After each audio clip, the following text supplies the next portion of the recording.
Hey everybody, welcome back to DC Football 101. I'm your host Lucas, part of 14 Rings and NFC East podcast. We are talking week 10 already in the NFL season, believe it or not. Gosh, that was a rough week last week, huh? And I'm not gonna lie, if I'm gonna say that my spirits are not a little damp after that one. What I said about the coordinators in last episodes of 14 Rings still applies. I don't know if either one of them should return after this season. We'll see. Really depends on what happens the rest of the year, right? Some notable changes. Joe Witt Jr. is coming down for play calling after the behest of several players, by the sounds of it. Jaden Daniels' injury does not appear now to be season ending after the team is slowly evaluating the injury.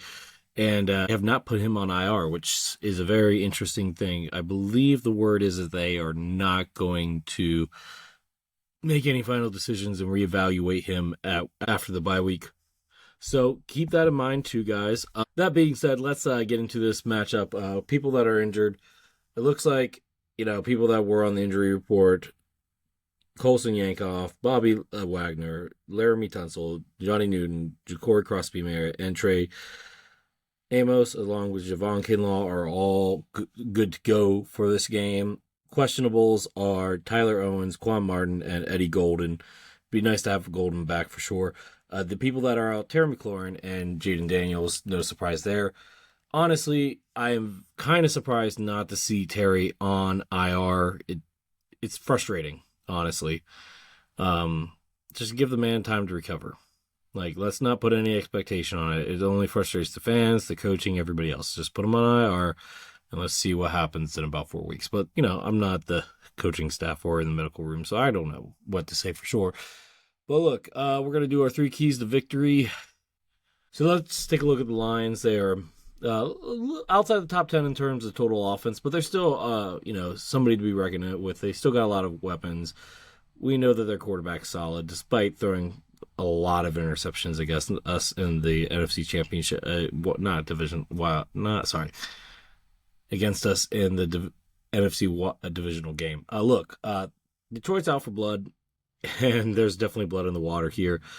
We're missing some of our top players, either by IR or by out. Jaden's not playing, Terry's not playing. A lot of people on the defensive side are out for the season. It's not going to be easy, guys. That being said, they are, top 15 in offense. Defensively, they're pretty solid too. They're top 10 in defense. Look, it's not going to be an easy game. Marcus Mariota definitely has it cut out for him. He's not going to have an easy time in this game.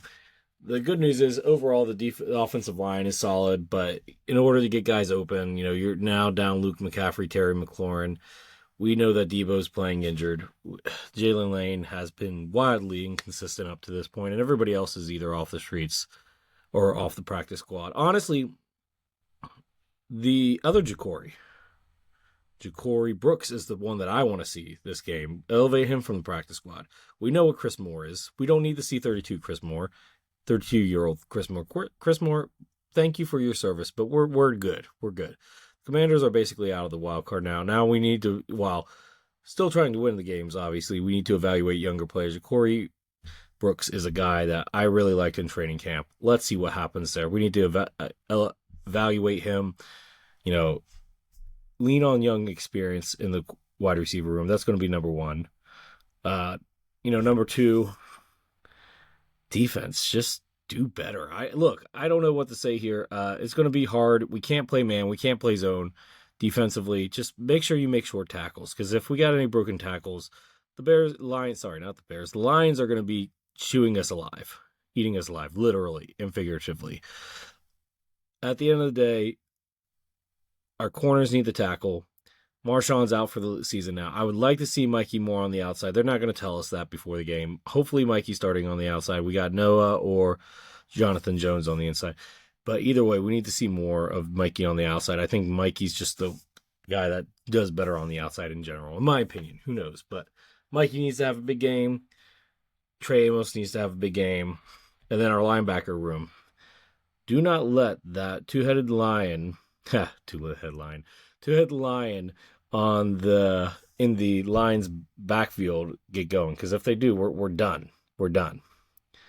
And we need to clog up the running lanes against Detroit, make them one-dimensional, make them throw the ball. And I'm not saying Jared Goff can't win a game, but he hasn't done it against us since this new coaching staff. So let's see what happens there, right? So get Mikey on the outside. So our keys to victory, and this is a short episode, guys. Like I said, I would like for us to win, but I don't know if we are. This is going to be a tough one. But if we could clog up the running lanes, stay disciplined in our tackles, and give some young guys some burn at the wide receiver position, I think we have a chance. I'm not going to do prediction score because I don't usually do that. But if you like this episode, check out our other DC Football 101s. Make sure you follow, like, subscribe. Follow us for future content as well on DC Football 101, as well as the other standalone episodes for each team in the division. And, of course, stay tuned for our weekly episodes on 14 Rings and NFC East podcast. This is DC Football 101 with Lucas. I'm signing out. Raise hail.